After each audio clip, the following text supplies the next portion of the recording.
Naples, 1805. High upon the hills overlooking the city, a monastery loomed, cloaked in shadow and whispers, its stone walls absorbing centuries of secrets. The men who had sworn their lives to God had begun to twist devotion into something dark and unnatural. Whispers carried through corridors like serpents, warning of vanished novices and clandestine rituals in chambers sealed from all but the initiated. Candles flickered along the cold stone, revealing faces pale with obsession, eyes glittering with unspoken malice. Novices trembled at the foot of the altar, feeling the weight of unseen forces pressing down upon their souls, sensing the corruption creeping into the very stones around them. The monastery had become a labyrinth of darkness, every corridor and cloister hiding horrors too terrible to speak. Footsteps echoed where none should walk. Low laughter mingled with chant, creating a symphony of dread that penetrated even the bravest hearts. Historical records painted it as a place of piety and learning, yet fragments of diaries and testimonies told a different story. Bloodstains cleaned but never fully removed, the faint sounds of whispered rites, chambers hidden beneath the earth where no light reached. The monks' robes swayed unnaturally in the candlelight, shadows twisting along walls and pillars as if alive. Gardens once meant for prayer now bore grotesque effigies and offerings, symbols of rites that defied the sanctity of faith. Every corner carried menace. Townsfolk whispered of miracles masking a darker truth. Visitors reported chills, sudden dizziness, the unnerving sensation of being watched by eyes unseen. Chroniclers recorded cautiously, knowing the cost of revealing the monastery's secrets could be deadly. Some priests carried lanterns not to light their path but to observe, to hunt, to enforce rituals where the line between devotion and atrocity vanished entirely. Tales spread through Naples, though disbelief shrouded them. The idea of men of God committing murder in sacred halls seemed impossible. Novices disappeared without warning, their absence justified as divine calling or spiritual failure. Abbey walls retained the echoes of screams, whispers, and the silent passage of flowing robes. In the scriptorium, manuscripts were rewritten, passages struck, notes encrypted, hiding the full scope of what occurred. Candles burned low, revealing faint symbols etched in blood, markers of secret ceremonies performed under oppressive silence. Residents claimed to hear chants that transformed prayers into curses, voices low, resonant, terrifying. The high altar bore subtle evidence of violence, scratches, stains, residues of substances never recorded. Each generation of priests inherited knowledge of horrors before them, teaching it quietly under the guise of sacred counsel. Outsiders were forbidden, and those who attempted observation faced intimidation, disappearance, or worse. Some priests, having committed their first unholy act, became addicted to the power of fear, their devotion corrupted beyond recognition. The monastery was no longer a house of God but a vessel of darkness, where sanctity and brutality existed side by side. Even in daylight, shadows lingered unnaturally, stone floors hummed with suppressed memories. Novices learned to hide, to feign obedience to survive the constant presence of terror. Candles guttered, manuscripts shifted, floors creaked under invisible footsteps. The air smelled faintly of incense mixed with iron, a duality of sacred ritual and bloodshed. Chroniclers who dared write the truth were silenced. Fragments remain, whispering glimpses of ceremonies where worship became murder. Witnesses described faces lit by candlelight, expressions of ecstasy tangled with cruelty, voices chanting prayers no god should hear. The monastery's history became a layered story of deception, each chapter hiding centuries of malice. Every hallway, chamber, and cloister told a story of betrayal, fear, and the transformation of men of God into predators. Shadows moved with intent, echoes lingered, haunted every step. Those entering felt the weight immediately, eyes tracking, prayers twisted, sanctity replaced by darkness. Naples below remained oblivious, though travelers carried rumors distorted with each telling. Nights felt longer, sounds sharper, air oppressive, yet the monastery endured as a place of faith and hidden terror. Scholars debated whether divine punishment, madness, or deliberate evil had corrupted the priests. Testimonies conflicted, yet the continuity of disappearances, altered manuscripts, and whispered legends made one truth undeniable. The monastery had become a place where holy vows were instruments of death. Candles flickered in the scriptorium. Manuscripts trembled as if alive, shadows swirled along walls. Novices whispered prayers under breath, hoping to remain unseen. Rituals, chants, and movements tinged with the unholy, blending devotion and atrocity. Outside Naples slept, unaware of the darkness above. Men of God had embraced the role of hunters, wielding sanctity as weapon, monastery as arena. The air thickened with tension, shadows active, whispers patterned. History recorded fragments. Imagination filled the rest with horrors too great for words. Even centuries later, the haunted monastery remained, a monument to what occurs when piety twists, faith becomes obsession, and those sworn to protect become perpetrators. Every stone, every candle, every manuscript and shadow bore witness to centuries of horror, echoing the transformation of priests from men of God into instruments of terror. The echoes persisted through the corridors, through time itself, ensuring that no one would forget the darkness that had claimed this once sacred place, leaving an imprint on Naples, on all who dared look, and on history itself. The monastery's corridors were labyrinthine, stretching endlessly, every turn concealing more shadows than stone, more whispers than walls. The priests, once devoted men of God, now moved with a predatory grace, their eyes glinting with secrets and unspoken malice. Novices quickly learned to anticipate sudden movements, to hold their breath, to observe silently the subtle gestures that indicated danger.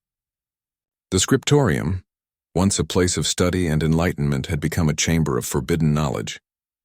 Manuscripts were smeared with cryptic symbols, ink mixed with unknown substances. Candles flickered in corners, casting unnatural shadows that seemed to slither along the floors, wrapping around pillars as if alive. In the hidden chambers below, rituals took place in oppressive darkness. The scent of iron and incense created a pungent miasma. Every step within the monastery required caution. Even the slightest noise could draw attention, and those who faltered often vanished. The priest's robes, once symbols of purity, now seemed like cloaks of darkness, flowing with intent and suffused with corruption. Whispers spoke of ceremonies conducted to assert control over novices and the unseen, harnessing fear as effectively as any weapon. In the library, some manuscripts were preserved carefully while others were destroyed or altered to hide the extent of atrocities. Every generation of priests inherited knowledge of horrors before them, passing down fear like a sacred inheritance. Outside the monastery, villagers reported hearing chants that warped prayers into something sinister, melodies bending and twisting the natural order of sound. Occasionally, a traveler glimpsed a figure at a window, robes moving unnaturally, face obscured by shadow, observing, calculating. The garden, once a sanctuary, now bore grotesque effigies and remnants of secret rituals. Trees and shrubs showed marks made by deliberate acts. Novices who survived recounted feeling a presence following them, aware of unseen eyes tracking their every move. Even in daylight, the monastery exuded a palpable tension, a lingering unease that settled over visitors. Every door, corridor, and hidden stairwell was designed to confuse and intimidate, creating a labyrinth of psychological and spiritual trial. Historical records barely mention these details, leaving fragmented diary entries, survivor accounts, and coded letters. Many who tried to document the truth were silenced, threatened, or disappeared. Rituals combined elements of faith with subtle cruelty, ensuring that novices internalized both obedience and terror. The high altar bore marks invisible to casual eyes, residues of substances used in secret ceremonies. Shadows distorted perception, making corners appear deeper, corridors longer, exits fewer. Architects had deliberately designed the monastery to amplify isolation and unease. Clergy communicated through gestures, coded phrases, symbols, creating a network of silent complicity. Novices became students and captives, learning survival as well as religious practice. Reports described the night air carrying murmurs, footsteps ceasing when approached, glimpses of figures moving unnaturally. Candlelight created weak illumination, straining eyes, lengthening shadows, stimulating imagination. Scholars noted the monastery evolved into a self-contained ecosystem of terror, with rules, rhythms, hierarchies. Sacred spaces blended with hidden chambers. Morality flexible, cruelty justified by faith. Those who left carried tales of fear, awe, and unexplainable experiences, fueling rumors throughout Naples. Survivors whispered about power maintained through ritualized fear. Priests controlling perception, novices internalizing terror. Architecture, from ceiling arches to floor tiles, emphasized isolation, uncertainty, unease. Candles, manuscripts, gardens, hidden chambers reinforced psychological and spiritual domination. Devotion, obsession, and cruelty created a setting where history, superstition, and human psychology intertwined. Each generation faced duality of piety and danger, navigating rituals demanding obedience, surviving invisible threats. The monastery became a crucible where innocence was tested, faith corrupted, fear institutionalized, a dark microcosm of human potential for devotion and violence. Shadows moved with intent, voices echoed, sense of being watched omnipresent, priest-controlled environment, ritual, perception, merging reality and illusion, leaving inhabitants uncertain. Even after leaving, survivors reported dreams haunted by candlelight, whispers, faint scent of iron and incense, evidence that influence extended beyond walls. Chroniclers struggled to reconcile reports with reason, yet fragments survived revealing a monastery where faith intertwined with fear. Legacy lingered, shaping legends, travelers' tales, perceptions of devotion tainted by corruption. Every stone, candle, manuscript, and shadow bore witness to centuries of horror, echoing transformation of priests into instruments of terror. Within the monastery, the dark influence of the priests deepened with each passing year. Every corner seemed to hold a memory of cruelty, every shadow a whisper of a secret deed. Novices, though young and untested, learned to anticipate not only the physical presence of their superiors, but the invisible weight of their intentions. In the scriptorium, manuscripts whispered of rituals performed in secrecy, pages filled with coded instructions, diagrams, and substances whose purpose defied reason. Candles burned low, casting elongated shadows that seemed to stretch and writhe along the walls, turning every movement into an illusion of life.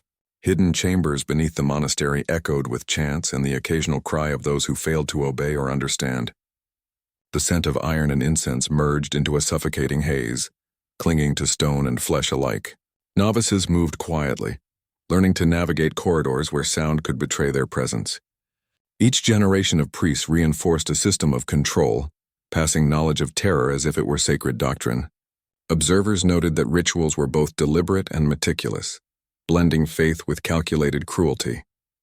Outside, villagers reported hearing chants warped into something unnatural, melodies bending reality and perception. From the high windows, travelers occasionally glimpsed dark figures moving with unnatural purpose, faces obscured, robes flowing like shadows detached from their wearers. Gardens once places of serenity now bore grotesque statues and remnants of rites meant to corrupt, not enlighten. Every plant, tree, and stone bore evidence of acts intended to instill fear and obedience.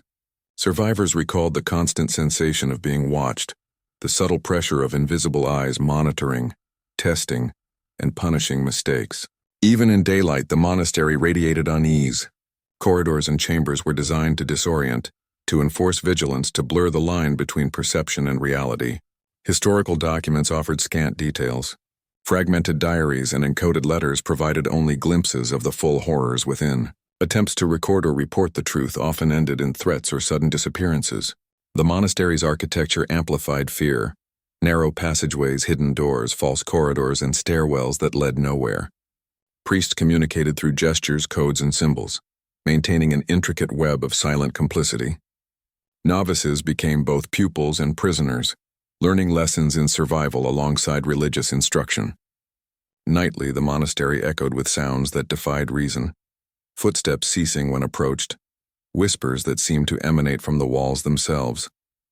Candlelight created a shifting play of shadows, each movement magnified, each corner seemingly alive. Scholars observed that the monastery had evolved into a self-contained ecosystem of terror, every space designed to manipulate, control, and instill dread. Sacred halls intertwined with secret chambers, making morality fluid and cruelty institutionalized. Those who escaped carried with them stories of fear, awe, and inexplicable experiences that spread throughout Naples, reinforcing the monastery's dark legend. Survivors spoke of fear as a tool, how priests maintained dominance and how novices internalized terror to survive. Architectural choices from high arches to floor tiles emphasized isolation, confusion, and unease.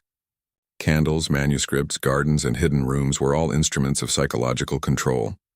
The blending of devotion, obsession, and cruelty created a reality where history, superstition, and psychology converged. Each generation faced duality, navigating rituals requiring obedience while surviving unseen dangers. The monastery became a crucible of innocence tested, faith corrupted, fear ingrained, a microcosm of human potential for devotion entwined with violence. Shadows moved with intention, voices echoed unnaturally, and a sense of being perpetually observed hung in the air. Priests meticulously controlled environment, rituals, and perception, blending reality and illusion, leaving inhabitants uncertain.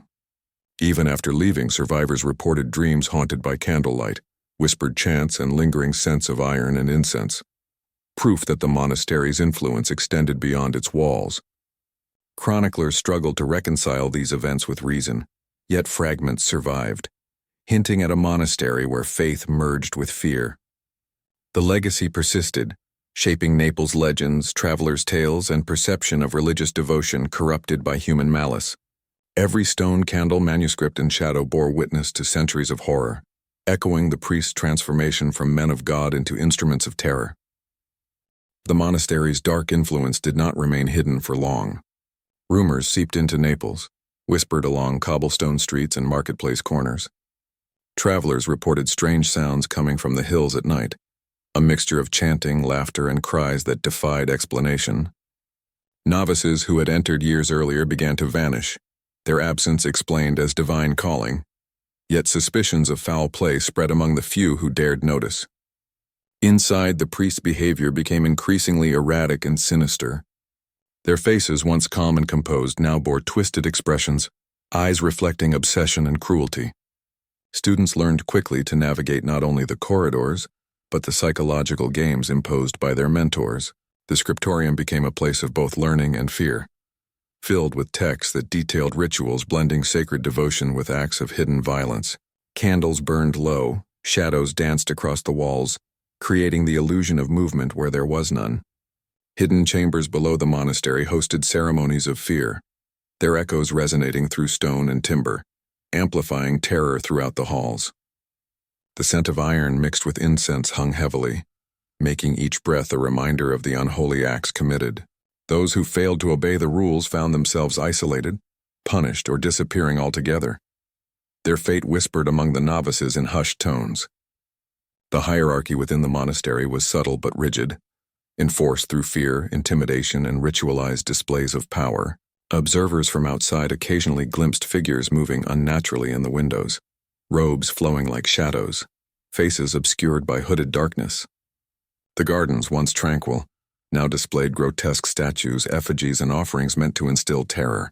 Trees and shrubbery bore scars, evidence of acts meant to intimidate or mark the passage of illicit rites. Novices internalized the monastery's twisted hierarchy, learning to predict the moods and intentions of their superiors. Even casual movements could trigger punishment or observation, a constant test of vigilance.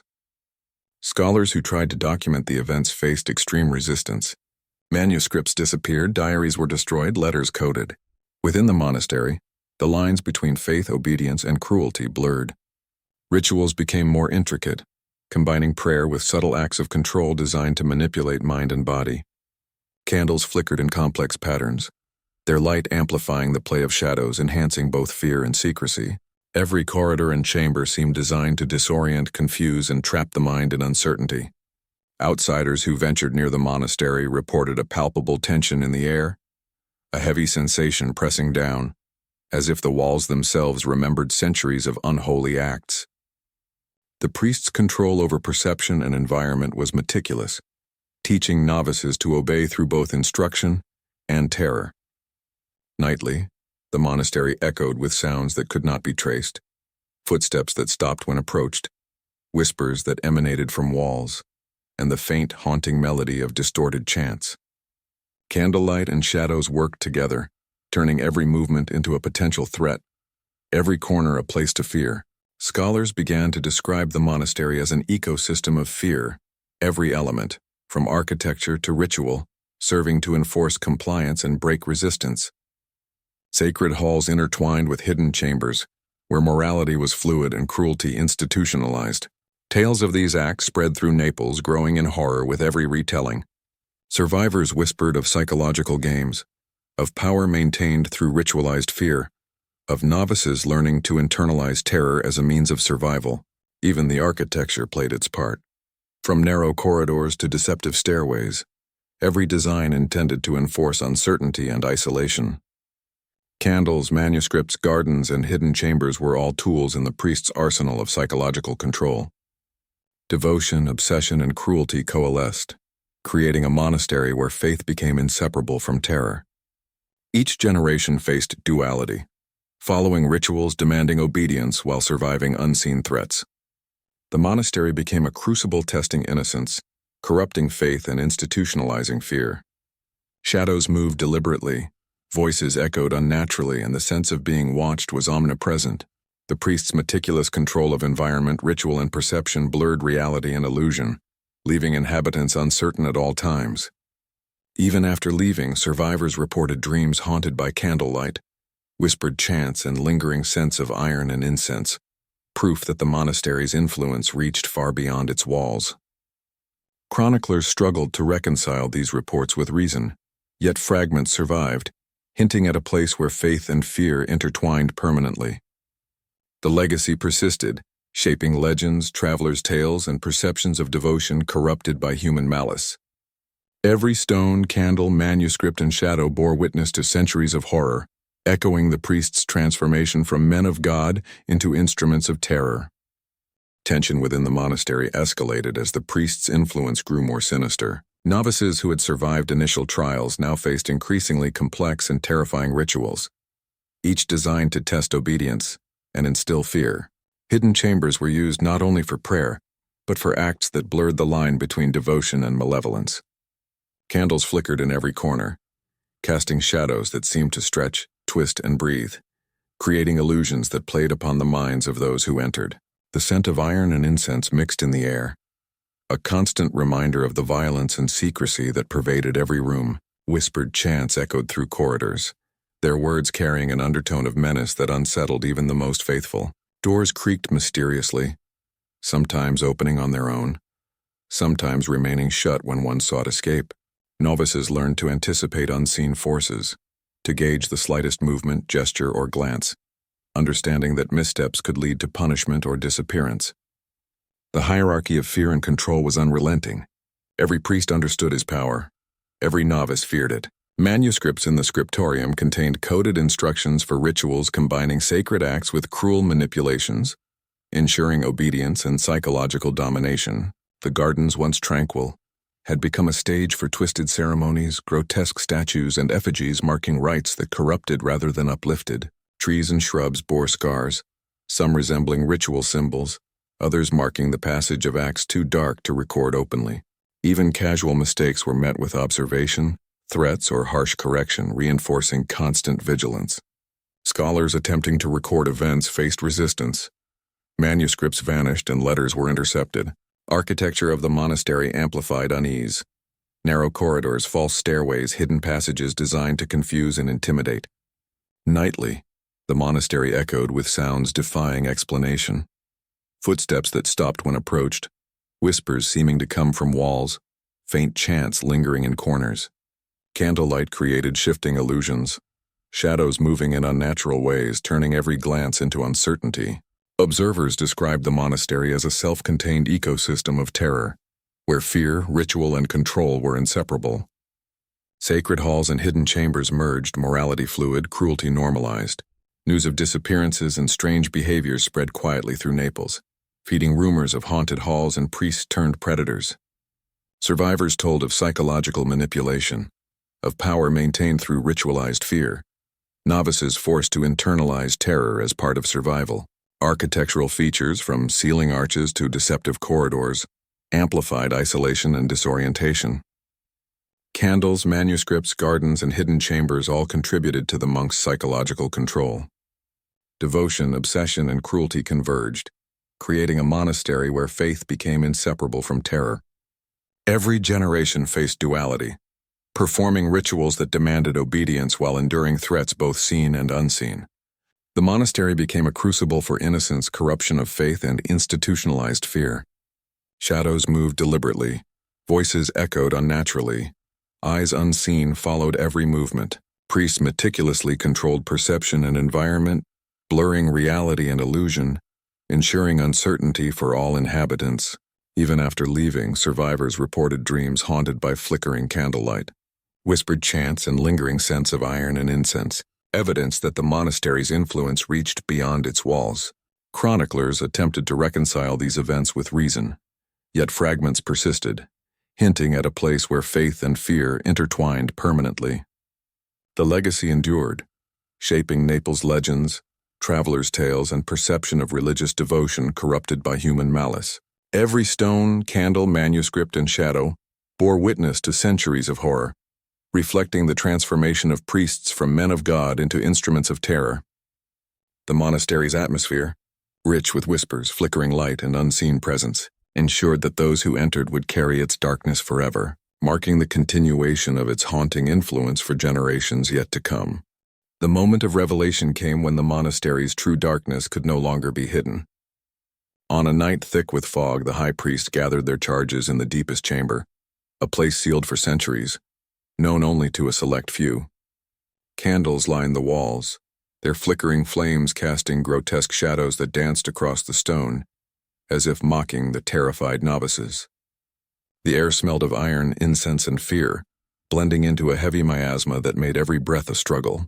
Whispers filled the chamber, low and sibilant, carrying instructions that twisted obedience into terror.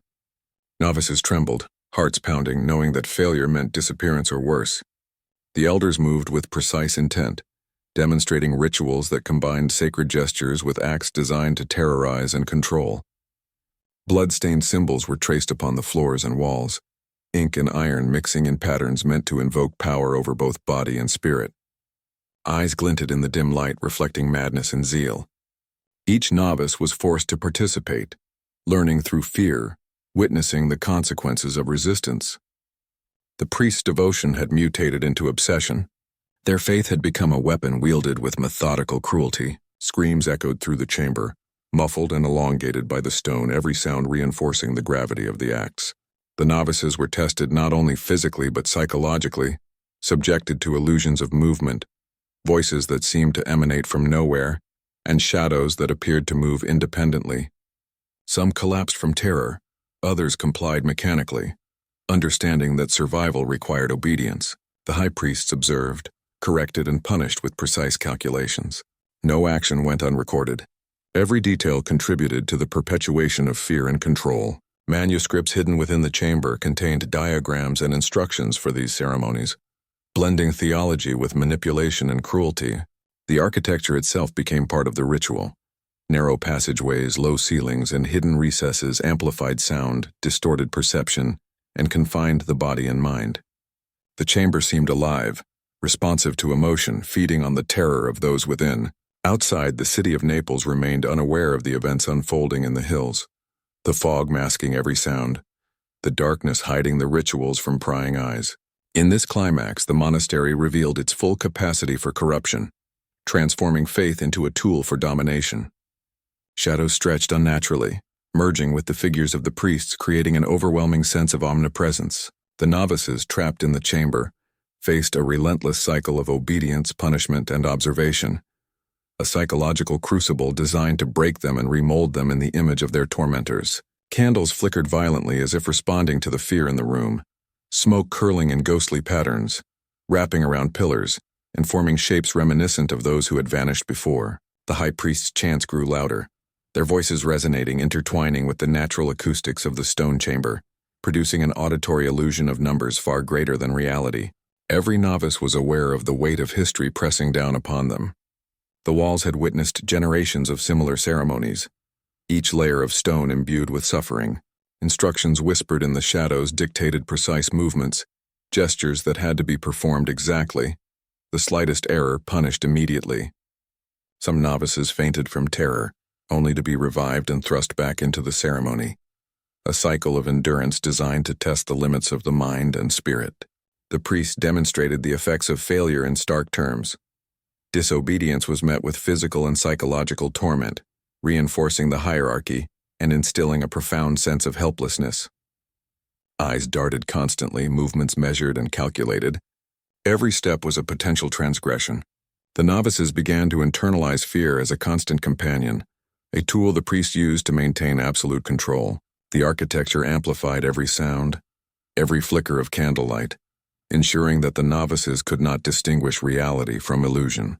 The chamber's temperature fluctuated unnaturally, heightening discomfort, disorientation, and dread.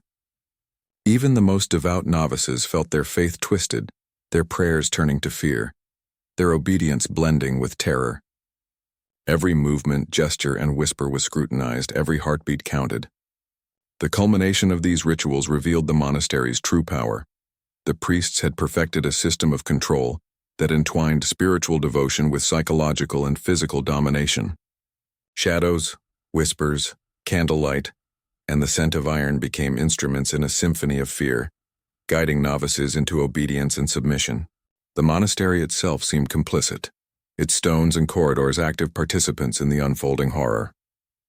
And as the ritual reached its peak, the novices understood fully the depth of the corruption. Faith had become a weapon, devotion a trap, and the priests the masters of an empire of terror hidden behind walls that once promised sanctuary. The ritual's intensity escalated, the chamber now saturated with fear and anticipation. Novices, pale and trembling, were forced to confront the full weight of the priest's authority, their bodies and minds pushed to the brink. Every motion, every whisper, every glance was monitored, recorded, and judged. Failure meant disappearance, a fate whispered about but never fully explained. Candles flickered violently, shadows stretching unnaturally, creating illusions that danced along the walls, merging with the priest's forms.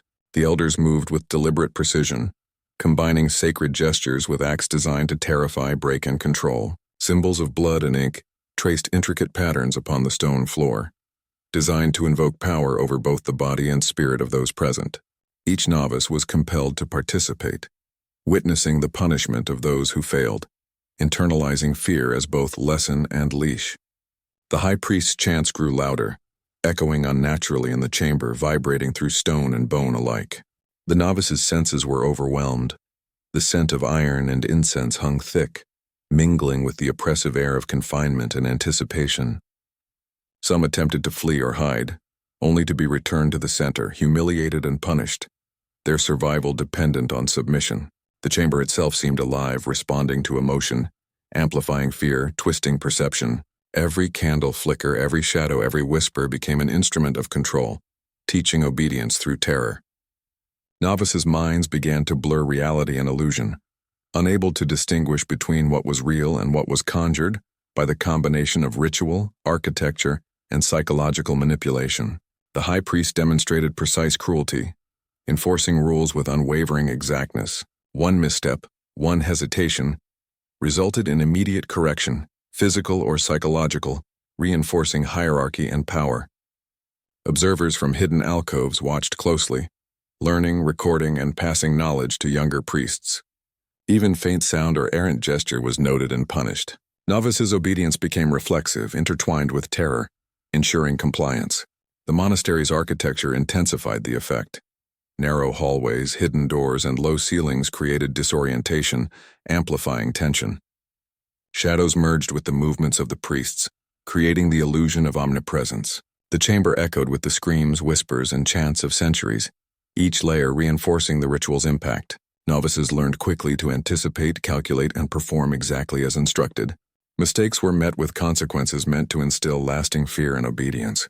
The high priest demonstrated how devotion could be manipulated into submission, faith weaponized to control mind and body. Candlelight flickered against blood-stained symbols, illuminating the depth of corruption within sacred space. Each novice internalized lessons in fear and compliance, understanding that survival depended on mastering both the rituals and their own terror. The chamber became a crucible, testing, breaking, and remolding novices into instruments of the priest's will. Even as the night progressed, the intensity never abated. The chamber's energy, both physical and psychological, reached a peak that left no room for defiance. The novices, exhausted, terrified, yet compliant, recognized the extent of their captor's mastery. The monastery's rituals had perfected a blend of fear, obedience, and devotion, intertwining them until separation was impossible. The priest's voices rose and fell, guiding novices through a choreography of terror designed to ensure absolute control. Candles guttered, Shadows twisted, walls seemed to breathe, echoing with centuries of accumulated fear and ritual. By the end, the novices were irrevocably changed. Obedience and terror had merged into a single, unbreakable bond. The monastery had revealed its true purpose. A sanctuary of faith turned arena of psychological domination. Where priests became predators, novices were prey, and the line between holiness and horror vanished completely. As the last echoes of chant faded, the chamber fell into an unnatural silence, leaving only the smell of iron and smoke, the flicker of dying candles, and the heavy weight of incomprehensible dread. In that moment, every novice understood that the monastery had claimed not just their obedience but their very perception of reality. They had witnessed the full transformation of faith into a weapon, devotion into a trap, and holiness into horror. The legacy of these nights would follow them forever, a permanent imprint of terror and control woven into their souls, a testament to the monastery's enduring power over body, mind, and spirit. The events of that night left an indelible mark on the monastery and its survivors. Novices who endured the ritual emerged changed, their innocence fractured, their perception of faith forever altered. Some could no longer pray without recalling the flickering candlelight, the twisting shadows, the whispered chants, and the omnipresent weight of the priest's control. The monastery itself seemed to breathe with the memory of fear, the walls saturated with echoes of obedience enforced through terror. Outside Naples remained largely unaware, though rumors and fragmented accounts began to circulate in hushed tones. Travelers spoke of strange figures glimpsed in windows, of chants carried on the wind, of a foreboding presence that seemed to linger even after leaving the hills. Historians who attempted to document these occurrences faced numerous challenges. Missing manuscripts, destroyed letters, and survivors who could only recount fragments of the horror. Yet the fragments told enough to paint a chilling picture of what had transpired. Novices struggled with guilt and shame, knowing that compliance had saved them, yet at the cost of their moral certainty. Many were haunted by visions of the rituals, the precise cruelty, the methodical breakdown of spirit that they had witnessed firsthand. Priests continued their duties, outwardly serene yet internally corrupted, having perfected the art of psychological domination. The monastery itself appeared unchanged to the casual observer. Stone walls, cloisters, and gardens seemed as they always had, but beneath the surface, the influence of terror lingered. Candles still flickered in hidden chambers. Manuscripts remained hidden in secret alcoves, and the scent of incense mixed with iron permeated the air, subtle but persistent. Novices who had survived often sought to distance themselves from the monastery, yet the lessons they had internalized followed relentlessly. Dreams were haunted by shadows, whispers, and faint, chilling chants that carried across time and memory. Some attempted to warn outsiders, yet few believed the accounts. Those who did often dismissed them as exaggeration or superstition. However, patterns of disappearance, coded manuscripts, and recurring rumors confirmed the truth. The monastery was a place where obedience had been enforced through fear, and where faith had been twisted into an instrument of control. Survivors struggled to reconcile their experiences with their understanding of God and devotion. The psychological scars were deep, creating individuals who could function outwardly yet remained trapped by memories of terror. Scholars noted that the monastery had created a self-perpetuating cycle. Each generation of priests trained novices in both devotion and domination, ensuring the continuation of ritualized fear. The high priests maintained their power, using fear to consolidate authority and maintain secrecy. Novices became both students and unwitting instruments, internalizing lessons that blurred morality, obedience, and survival.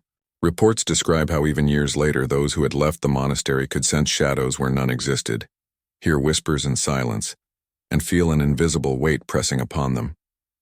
The architectural design of the monastery contributed to this lingering influence. Corridors and hidden chambers retaining echoes, sensations, and memories of the rituals. Gardens remained a reminder of past ceremonies. Grotesque effigies and symbols left behind as permanent markers of fear. Chroniclers who survived documented only fragments, yet these fragments revealed the meticulous structure of control, the blending of faith with cruelty, and the enduring presence of terror. The monastery, outwardly serene, was in fact a living archive of corruption, fear, and obedience, a place where time itself seemed marked by the accumulation of unholy acts. Novices learned lessons that transcended years, integrating terror into their daily existence. Survivors carried with them the knowledge of what had been done, a permanent imprint on both mind and spirit. Even those who attempted to live normal lives could not escape the subtle influence. The persistent memory of flickering candlelight, moving shadows, whispered instructions, and the suffocating sense of observation. Naples, ignorant of the full extent of these acts, continued unaware, though tales of the monastery spread, growing in legend and horror with each retelling. Every corner of the monastery remained a silent witness to the events, stones soaked in history and fear, and in memory. The monastery's lingering influence extended beyond its walls, touching the lives of all who had encountered its darkness. Survivors carried the memory of fear, obedience, and twisted devotion into every aspect of their lives, their faith forever altered. Some withdrew from society, haunted by visions of flickering candlelight, moving shadows, and whispered chants that invaded both waking hours and dreams. Even ordinary moments triggered recollections of the chamber, the ritual, and the meticulous cruelty of the high priests.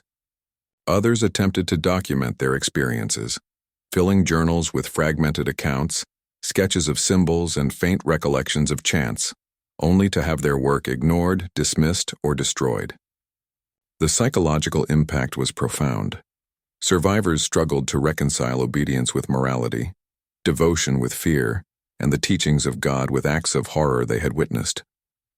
Those who remained in Naples reported feelings of unease when traveling near the monastery, a subtle but pervasive sense of being watched, the heavy weight of unseen eyes and lingering dread. Stories spread quietly through families and neighborhoods, whispered over meals and in markets, gradually forming the backbone of local legend.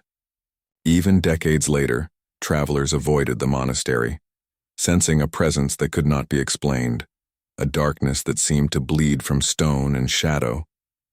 Researchers who attempted to investigate the site faced barriers both physical and psychological, hidden passages, misleading corridors, and the sheer intensity of the atmosphere created disorientation and fear.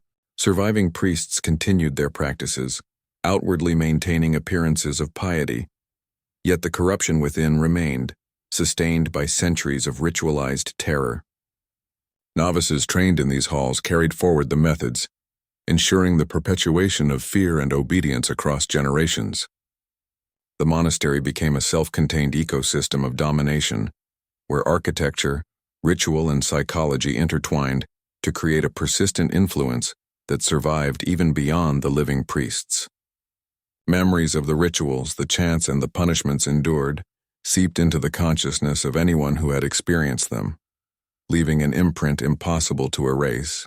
Tales of vanished novices, blood-stained symbols, and flickering candlelight became interwoven with Naples' history, obscuring the truth beneath layers of legend and superstition.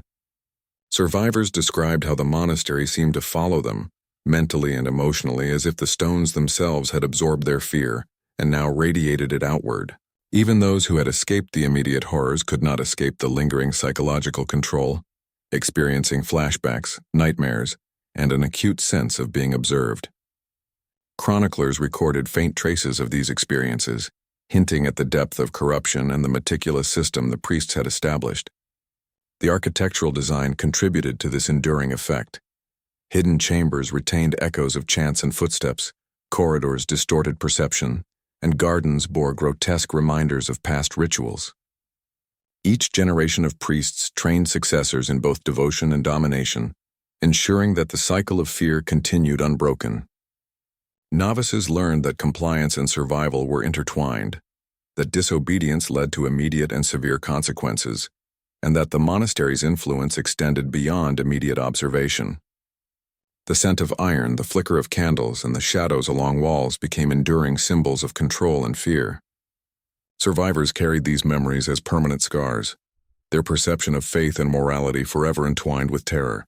Despite efforts to lead normal lives, the influence of the monastery persisted in subtle ways. Dreams haunted by chants, shadows perceived in empty rooms, whispers in silent corridors. The legacy of the monastery's cruelty became a cautionary tale, a dark imprint on Naples's history and on the minds of all who had been touched by it. Even as decades passed, the stone walls, hidden chambers, and shadowed corridors remained as silent witnesses, their presence a reminder that the past horrors were never truly gone. The monastery endured as both a physical structure and a psychological imprint, its influence spreading invisibly, shaping survivors, legends, and local lore. The high priest's manipulation of faith, fear, and devotion had created an institution whose power persisted long after the events themselves, a haunting reminder that the line between holiness and horror could be obliterated. Despite the passage of years, the monastery retained an air of unsolved mystery. Visitors, survivors, and scholars alike could feel its presence long after stepping through its gates. Strange occurrences were reported, footsteps echoing in empty corridors, shadows that moved independently, whispers of chants when no one was present. The disappearances of novices and outsiders remained largely unexplained, leaving questions that lingered in the minds of those who sought answers. Hidden chambers and secret passages suggested a deliberate concealment of knowledge and acts, making it nearly impossible to reconstruct the true nature of events. Manuscripts, partially destroyed or hidden, hinted at rituals blending faith and cruelty yet never provided a complete picture. Scholars attempted to decode symbols and instructions, yet many faded into ambiguity, resisting interpretation and leaving only fragments. Folklore intertwined with historical accounts, creating a narrative both terrifying and uncertain. Locals told stories of priests appearing at windows or in gardens long after their supposed deaths, a spectral presence that defied explanation. Candles left unattended sometimes flickered as if lit by unseen hands, and the scent of iron and incense occasionally permeated rooms that had long been abandoned. Attempts to map the monastery revealed inconsistencies in corridors, stairways, and hidden rooms, leading researchers to speculate that the architecture itself was intentionally deceptive. The monastery became a puzzle that resisted resolution, a place where science, logic, and reason failed to provide clarity. Survivors' accounts often contradicted each other, further deepening the sense of mystery. Some claimed to witness figures vanish before their eyes. Others swore that voices spoke directly into their minds, conveying instructions or threats with no visible source. The patterns of these events suggested an intelligence guiding the monastery's influence, yet whether human or something beyond comprehension remained unknown. Scholars noted that certain rituals appeared to harness psychological manipulation so effectively that even objective observation was impossible, leaving only subjective fear as evidence. Artifacts found within the monastery were enigmatic, symbols scratched into stone, traces of substances with unknown properties, manuscripts with indecipherable codes. Attempts to replicate or understand these rituals failed repeatedly, suggesting knowledge deliberately hidden or lost. Even modern investigators reported unsettling sensations, faint noises, and visual anomalies that could not be explained scientifically.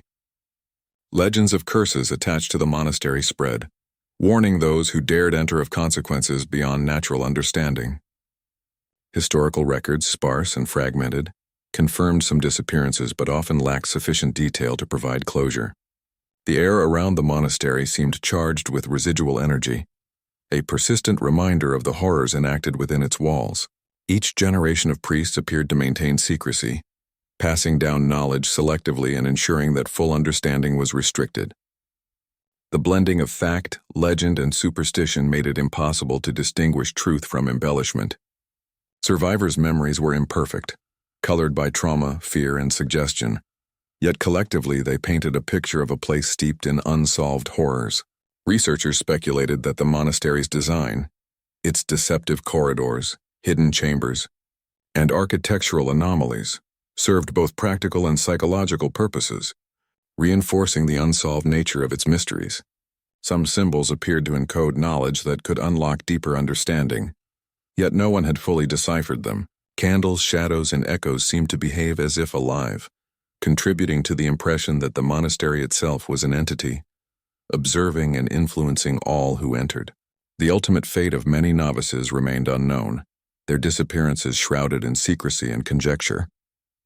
The unanswered questions surrounding their vanishing fed the legends and fears, ensuring that the monastery remained a place of unresolved horror. Attempts to reconcile reports with logic, history, and science repeatedly failed, leaving only the unsettling certainty that the monastery's full truth might never be uncovered. Survivors' accounts, manuscripts, and lingering phenomena suggested a deliberate orchestration of mystery, control, and fear, intertwining human malice with an environment that defied understanding. Every stone, corridor, and chamber seemed designed to sustain unanswered questions, keeping observers perpetually uncertain and ensuring that the monastery's dark influence persisted. Shadows, whispers, and subtle movements created an atmosphere where nothing could be trusted, where reality and perception merged into a haunting enigma. The monastery's reputation as a place of both faith and horror became cemented, a site where the unexplained was not only expected, but inevitable. Even modern visitors felt unease, sensing that the walls themselves concealed truths never to be fully revealed. The deeper truths of the monastery remained elusive, buried beneath centuries of secrecy, ritual, and psychological manipulation. Every hidden chamber, every passage, and every shadowed corridor seemed designed to confound those who dared investigate. Survivors reported memories that defied logic, walls appearing to shift, whispers following them long after leaving, and glimpses of figures that could not exist. Manuscripts recovered from hidden alcoves contained fragments of ritual instructions, symbols of power, and coded messages that resisted full interpretation. Scholars attempted to reconstruct events, yet inconsistencies abounded, suggesting either deliberate concealment or a reality warped by fear and obsession. Candles flickered without wind, shadows twisted unnaturally, and faint odors of iron and incense reminded all who entered that the monastery's presence lingered. Local legends told of priests appearing years after death, of vanishing novices, and of rituals that could manipulate perception and reality itself. Attempts to chart the monastery's layout revealed impossible geometries, corridors that led nowhere, stairways that circled back, and hidden rooms undetectable without intimate knowledge. The architecture seemed to serve as both protection and punishment, a maze where the mind could become trapped as easily as the body. Psychological studies of survivors indicated long-lasting trauma, with memories of fear, obedience, and ritualized terror affecting behavior and perception. Dreams were haunted by the monastery. Shadows, whispers, candlelight, and untraceable movements replayed endlessly, reinforcing the sense of unresolved mystery. Attempts to replicate rituals described in manuscripts failed repeatedly, suggesting knowledge that was either deliberately obscured or beyond human comprehension. The monastery's environment, light, shadow, sound, scent, functioned as an instrument of manipulation, bending the perception of those who entered. Scholars debated whether the phenomena were purely psychological, or if some supernatural influence persisted, a question left unanswered. Survivors' recollections varied, adding layers of ambiguity. Some spoke of voices commanding, others of figures vanishing, some of shadows moving independently. The collective experiences suggested an orchestrated pattern of fear and control, yet no definitive explanation emerged. Even when artifacts and manuscripts were discovered, they offered partial insights at best, fragments of knowledge that hinted at greater horrors. The monastery's influence extended beyond its walls. Those who visited often felt watched, uneasy, or compelled to avoid the site, a subtle but persistent psychological imprint. Attempts to reconcile superstition with historical fact frequently failed, leaving a blurred boundary between legend and reality. Candles, shadows, architectural anomalies, and whispers combined to create an enduring atmosphere of uncertainty, making verification nearly impossible. Each generation of priests added to the complexity, ensuring that knowledge, control, and mystery remained intact. Some visitors reported sudden changes in perception, time seeming to stretch or compress, distances misjudged, corridors appearing longer or shorter than possible. The subtle orchestration of light, shadow, sound, and scent reinforced the unsolved nature of the monastery, leaving observers disoriented and fearful. Survivors often carried the weight of the monastery's influence into their daily lives, their memories intertwined with uncertainty, dread, and suspicion. Local legends described the monastery as a place where faith, fear, and human malice converged, a nexus of horror that defied complete understanding. The unanswered questions surrounding vanished novices, cryptic manuscripts, and inexplicable phenomena ensured the monastery retained its reputation as a site of unsolved horror. Scholars, historians, and visitors alike were forced to accept that some aspects of the monastery might never be revealed, leaving only speculation, legend, and fragments of truth. Its architecture, rituals, and psychological influence combined to create a persistent enigma, a haunting reminder that some mysteries resist resolution. Even in the modern day, those who approach the monastery sense an almost sentient presence, as if the stone walls themselves harbor memory, fear, and secrets. Shadows shift where none should exist. Whispers drift on silent air, and the lingering scent of iron and incense reminds all who enter that the monastery's power and mystery endure. The monastery's story concludes not with resolution but with lingering dread. Survivors, historians, and visitors alike came to understand that the events within its walls could never be fully explained or undone. The high priest's manipulation of fear and devotion left an imprint that stretched beyond time, affecting those who encountered it directly or indirectly. Memories of rituals, shadows, and whispers haunted survivors, shaping their perception of faith and morality forever. Even the stone walls seemed to remember, holding echoes of chants, footsteps, and cries, ensuring that the past never truly faded. Attempts to study or cleanse the monastery yielded little. Researchers reported inexplicable phenomena, including objects moving independently, sudden temperature changes, and shadows shifting against candlelight. Stories of vanished novices and mysterious deaths circulated quietly through Naples, transforming the monastery into both legend and warning. Outsiders felt unease approaching the site, sensing a presence that defied explanation, as if the monastery itself observed and judged intruders. Survivors attempted to reconcile their experiences with normal life, yet the psychological and spiritual scars persisted. Dreams were haunted by flickering candles, moving shadows, whispered chants, and the weight of unseen eyes.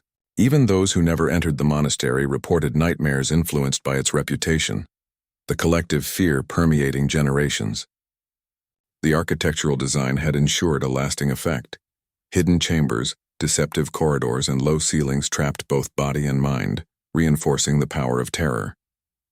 Manuscripts and artifacts offered fragments of understanding, yet failed to provide full insight, leaving the majority of the events shrouded in mystery. Shadows, light, sound, and scent had been manipulated with extraordinary precision, creating a space where faith and fear became inseparable.